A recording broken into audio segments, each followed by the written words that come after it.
Thank you for joining us this morning. I'll invite everyone again, if you would like to join a Zoom meeting to discuss the content of this sermon.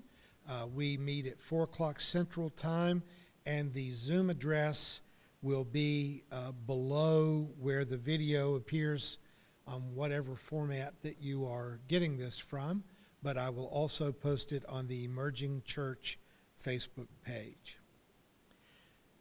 Now, I'm not sure when we would technically say that human civilization began. Humans started to plant crops about 12,000 years ago. Those settled farms caused larger developments, and so we started having walled cities 10,000 years ago. We began to develop a written language, at least in Sumer, 5,000 years ago. About 3,000 years ago, we started to make iron, which we said the Bronze Age was ending and the Iron Age was beginning, but it wasn't just iron, actually. That was about the same time that we learned to weave cloth. That's when we started to have the Greek philosophers starting to write poetry and philosophy and plays, many of which we still read today. But since the insurrection on January 6th of this year, it's been difficult for me to have confidence that agriculture and walled cities and a written language and things like making iron and the wheel and electricity and computers and even spaceships, I'm not sure that adds up to civilization given the way that we are behaving.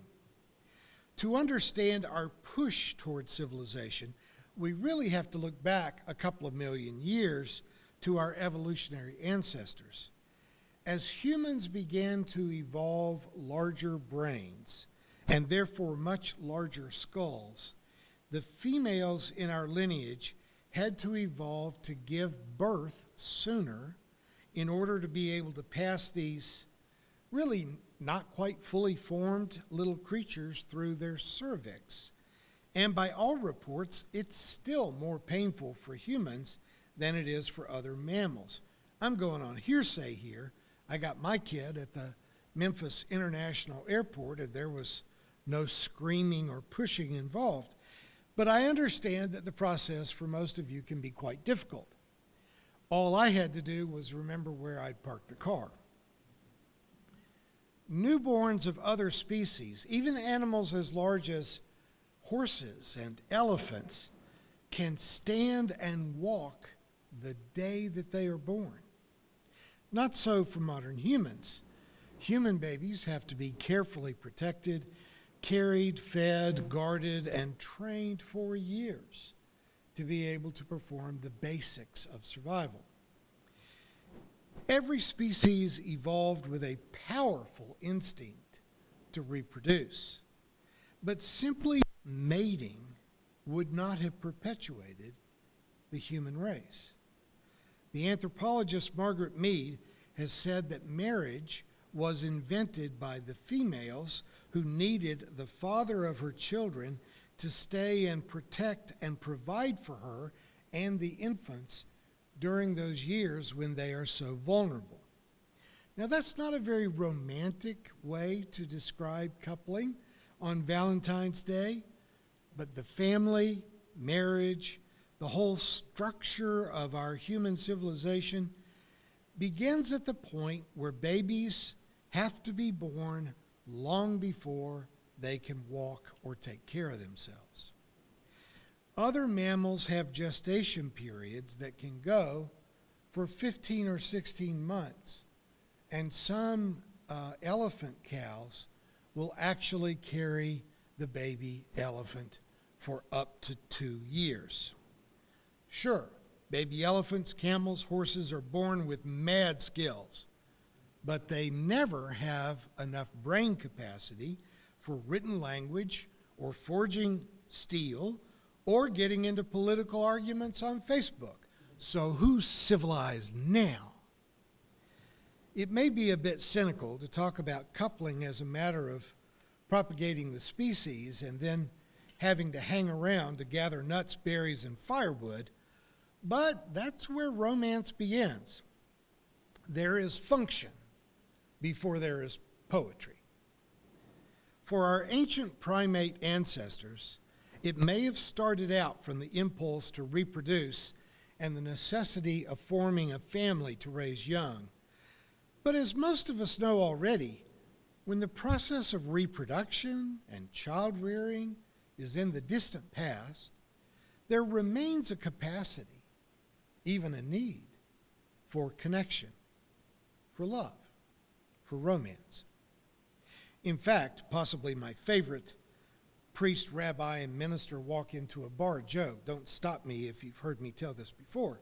So the priest and the minister are debating about when life begins, and the priest is insisting it's at the time of the fertilization of the egg, and the minister is wanting to talk about how a zygote or a fetus is not a person, but they become a person when they're viable outside the womb. And finally, the rabbi interrupts them and says, "You're both wrong. Life begins when the kids are out of college and the dog dies." There is obviously an element of lust at the beginning of any love relationship. And there is a tremendous amount of bonding that takes place between a couple when they experience having kids, raising them, buying a house, keeping a house. But in the 21st century especially, we have the capacity to live for a long time. So after the kids are out of college, and without casting any aspersion on dogs, I can say in retirement, we've still got a lot of life left. And where there is life, there is the potential to fall in love. It has now been a year since the coronavirus began to change the history of the world. When we were first called into a preemptive lockdown to avoid the spread of the virus, our associate pastor, David Ketchum, and I believed that a whole lot of folks would panic, that they would suffer depression, maybe turn to drugs and alcohol, or that there could be an increased incidence of domestic violence. And being good pastors, we did what we thought pastors should do. We created some videos about meditation and to offer encouragement to folks to tough it out for a couple of months until this was all over. Of course, it wasn't a couple of months. It's been a year now, and the pandemic has gotten steadily worse, with the numbers of deaths and new infections only now starting to trend down. And I want to be happy about that. But we've had 500,000 people in America die, and it's hard to celebrate that. And even still, I would be ready to celebrate the fact that the infection rate's going down, but we've got these variants out there still, and we don't know what that's going to mean. We may yet be plunged into the worst period of the pandemic yet. I will confess that our meditation videos were almost entirely ignored, but statistically speaking, there has been a spike in drug and alcohol abuse. There's been a huge spike in suicides in the last year, and gun-related deaths have gone up by 30 to 50%. Still, it's been hard to tell exactly who has the hardest time during COVID-19. I've lived alone for more than a decade now since my daughter finished college, and I never had a dog. But I didn't know what it was like to live alone until this past year. I have gone from having cabin fever to full-blown house leprosy. It has been a crazy, lonely year, and it's not getting any better. But I have known that there's an entirely different set of challenges for those of you who do have a significant other, and the two of you are together generally 24/7. No one's going to the office anymore, and even though you start out as two people who love each other, you've spent decades where one goes to the office, another goes to volunteer activities, one can go fishing, another can play golf. I get lonely in my housebound isolation. But I regularly talk to people who would love to have a little bit of time alone. Where life had been a pleasant blend of time together and time apart in separate activities, now there's mostly just a lot of time together. And that takes an entirely different set of skills. And frankly, every marriage will not survive the stress, the depression, the challenges that have come from a year in quarantine. And you know, I've been doing weddings now for 42 years, and I have never gotten good at predicting who was going to make it and who wasn't going to make it.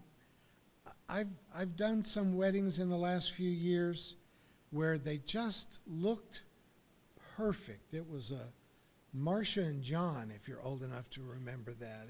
It was Barbie and Ken. That just looked like they had it made, and they haven't survived. In marriage, as in evolution, it's important to realize that we have mischaracterized Darwin when we speak of evolution as being a matter of the survival of the fittest. That's not it. It's not the strongest or even the smartest of the species that survives. It's the one that can best adapt to change. In any marriage that has lasted for 15 or 20 or 25 years, almost anyone would tell you that that was not one marriage. That was 2 or 3 or maybe 4. People don't stay the same. And sometimes 2 passionate lovers who were inseparable a decade ago can barely tolerate one another now. People change, and they either change in complementary ways, or they arrange to take almost all of their life savings and acquisitions and turn them over to a total stranger that we call a divorce attorney. Libidinal appetite may play a huge role in why people are initially drawn to one another. But you got to know that's not why they decide to stay together. 5, 10, 20 years later. I could hope that no couple ever gives up on intimacy entirely, but statistically, it happens. About 15 to 20% of long-term married couples live in a sexless marriage, and that includes 10% of people under the age of 40. This can happen for a lot of physiological reasons, but mostly it's psychological. Notice how many different medications that have been invented to help a man be prepared to have sex. And I've noticed now, after years of advertising these medications, they're now advertising male hormone creams to make you want to take the pill. I'm not going to say much more about this, but I will leave you with this one thought. Researchers tell us that couples that are sexually intimate at least once a week live much longer than those who do not. So friends, take your vitamins.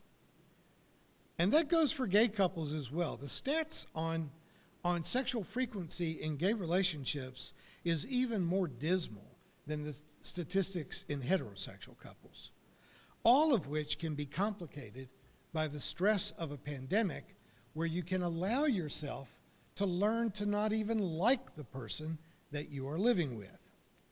As these months have drug on, I have noticed a distinct increase in people's willingness to be rude or even cruel in entirely unnecessary ways. I can only imagine what that must be like if you're around the same person all day, every day. In the early days of the pandemic, I was in the habit of talking with a physician friend of mine in New York almost daily, as he was seeing a lot of patients that were dying, and he was experiencing the growing stress on New York's entire healthcare system. But we sometimes would move off of COVID-19, talk about family, and it seemed to me that William and his wife Christina enjoyed the kind of marriage that everyone could wish they had. At some point, I said to William, "It's a shame that Christina doesn't have a single sister." To which he replied, "Oh, she does, but she's a professor in Brazil. She doesn't speak English, and I'm pretty sure she doesn't like men." Turns out he was half right. She doesn't speak English.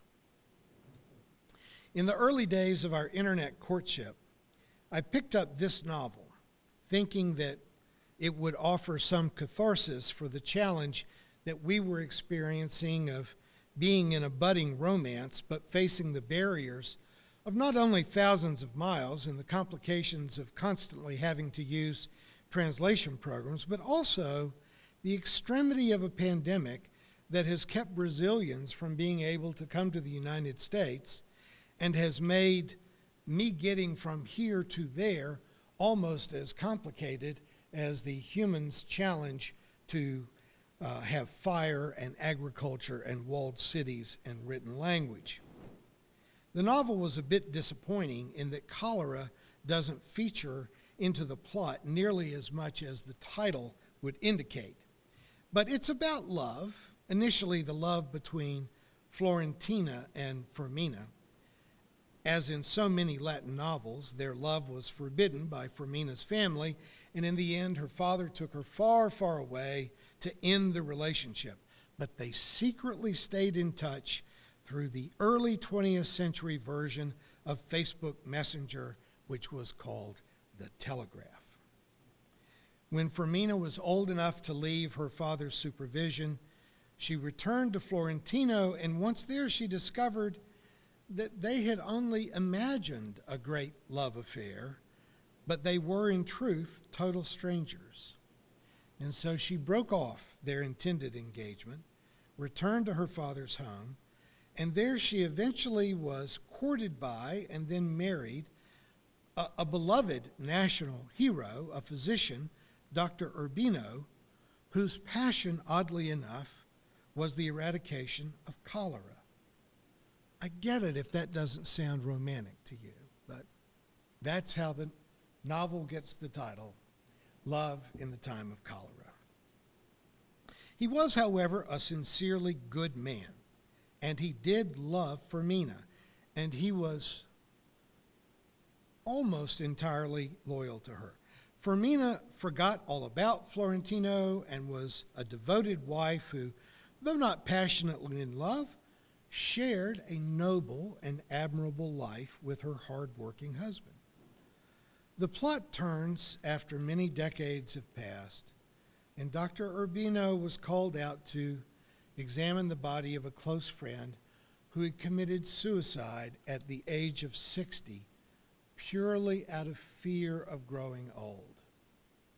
When he returned home, he found that his pet parrot had escaped and was in a tree in the lawn. He put a ladder against the tree and climbed up to retrieve his pet bird, and while at the top of the ladder, he fell to his death.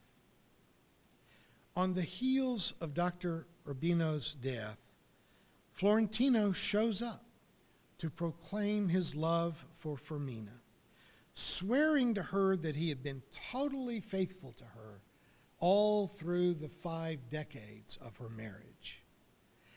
This was, of course, a lie on the scale of Donald Trump's account of his landslide victory in the November election. But this is a Latin novel about romance, and so let's not get bogged down in the sordid details of Florentino's affairs. But Firmina was only recently widowed, and Florentino's advances were regarded as a terrible controversy in the community. But she eventually gave him a second chance, and after 5 decades apart, falteringly, imperfectly, they began a life together. Love later in life may to the young look like giving dancing shoes to the residents of a nursing home. It might be a generous gesture, but what possible good can come of it? All I can say is that you don't know everything about dancing. I have personally never had a fair shot at a mutually meaningful relationship. And the fact that Sylvia did not show up in my life until I was in my 60s has not made the arrival of our romance any less meaningful to me. There are stereotypes for Latin families and Anglo-American families, and I would say that Sylvia's family and mine pretty well check all the boxes of those stereotypes. I had 2 brothers and a sister who is now deceased, but once we had left home, we virtually never saw each other again, short of an absolute necessity. I tried for years to write letters and make calls to encourage us to be closer, but it never worked. There was nothing for us to be mad about. There just wasn't a shared desire to really be much of a family. Sylvia, on the other hand, has a mother, 2 sisters and a brother, 4 nieces, 3 in-laws.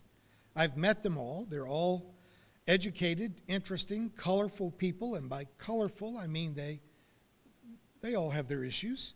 As Sylvia's sister, Andrea, has assured me, my psychiatrist tells me that all 6 of my personalities are doing very well. They all have their issues, but the number one issue is that they appear to love and support one another in ways that my brothers would find almost frightening. They, I dare say, would hate it to try to be that close. My siblings always preferred meaningless competition to guaranteed affection, which is sad since I'm the youngest, the tallest, the smartest, and the best looking of the litter, so it's never been much of a competition. I spent 2 weeks with Sylvia on the island of Florianopolis in Brazil last fall, and I knew before I went that she and her whole family met online every Saturday and Sunday night for a loud and animated family meeting. What I did not know is that beyond those twice weekly transcontinental Zoom meetings, they also call and text one another. If I use the word constantly, you will think that I'm exaggerating, but I'm telling you it is a conversation that never ends. It's like a 3-ring circus. You find yourself thinking, this is just way too much, and yet you are endlessly intrigued, and you cannot look away. As Andrea says, our family is all crazy, but no one ever wants to leave. Sylvia and I have no plan and no idea for how we could possibly combine our lives. We both have compelling reasons to be where we are. She's a tenured professor in a university town in Brazil, not easy to move, especially if your primary language is Portuguese. But we keep hoping that we will find a way to be together. I hope that we can make it work, though I can tell you this, growing old doesn't scare me anymore, whether it works or whether it doesn't. I cannot imagine being entirely alone again. When we were first introduced, and she was in many ways showing me why William was certain that Sylvia did not like men, and she especially was emphatic in telling me that she didn't like religion or philosophy or even poetry, I managed to share with her a passage that has been broadly, but quite falsely, attributed to Frei Paulo. Te mereces un amante que te qui las mentiras y te trágica esperanza, café y poesia. You deserve a lover who wants you disheveled, with everything and all the reasons you wake up in haste, and the demons that won't let you sleep. You deserve a lover who takes away the lies and brings you hope, coffee, and poetry. Through the right poem, we discovered that while Sylvia does not care for lesser men, that she is willing to make an exception for the right one. Folks, the world can beat you down. Your career, even a career like mine, where it has been my honor for 42 years to roll out of bed, and my primary task is to make the world a better place to live, to feed the hungry, to build houses for the homeless, to bring comfort and moral challenge to a world beset by darkness. But even my wonderful, amazing life in ministry has also been marked by completely irrational hatred, broken friendships, lies, and the most insidious form of evil, which is church politics. Life can take a toll on the best of marriages. Even the explicit joy of having and raising children can weigh you down and turn young lovers into strangers who merely share a bed. But it doesn't have to be that way. Or even if it has to be that way part of the time, it doesn't have to stay that way. The novel, Love in a Time of Cholera, lets us peek in on Florentino through the years of his adult life, when frankly he had hundreds of affairs. But I like to think that even when Florentino was being a scoundrel, that he was always wishing that it was the real thing, wishing that it was for Mina, until the day that it was for Mina. Now, I've been single for 25 years. I had resigned myself to the fact that I was one of about half of the people in the world who are destined to go it alone. But there's never been a day in these 25 years when I did not believe that I also deserved a lover who would take away the demons and bring hope into my life, and sometimes even coffee and poetry. Sylvia and I don't know with any certainty what the future holds for the two of us, but what we do have is hope. I do know that hope still exists even when there's not been any evidence to support that for decades. I don't know where your life stands on this Valentine's Day, this wretched greeting card holiday that for years has done nothing but make me feel like a loser. I don't know where you are on this day, but I do know this, that you too deserve a lover who wants you disheveled with everything and all the reasons that you wake up in haste and the demons that won't let you sleep. You deserve a lover who takes away the lies and brings you hope and coffee and poetry. Whether it happens or not, you deserve it. And if you are in a marriage that has become a roommate relationship, let me tell you, that happens a lot. It happens more often than it doesn't happen.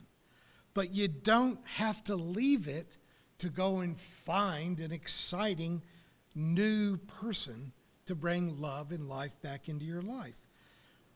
You can't change a stale relationship overnight, but you can change it.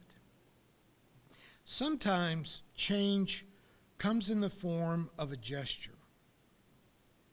Something as simple as bringing her or him a cup of coffee in bed in the morning. And try just starting out this way. I found this poem. Do you mind if I read it to you? And I'm just going to suggest that if you were to do that every morning for 2 weeks, well, you can thank me later. Thank you for watching our videos. We are entirely dependent on the donations of our listeners and members.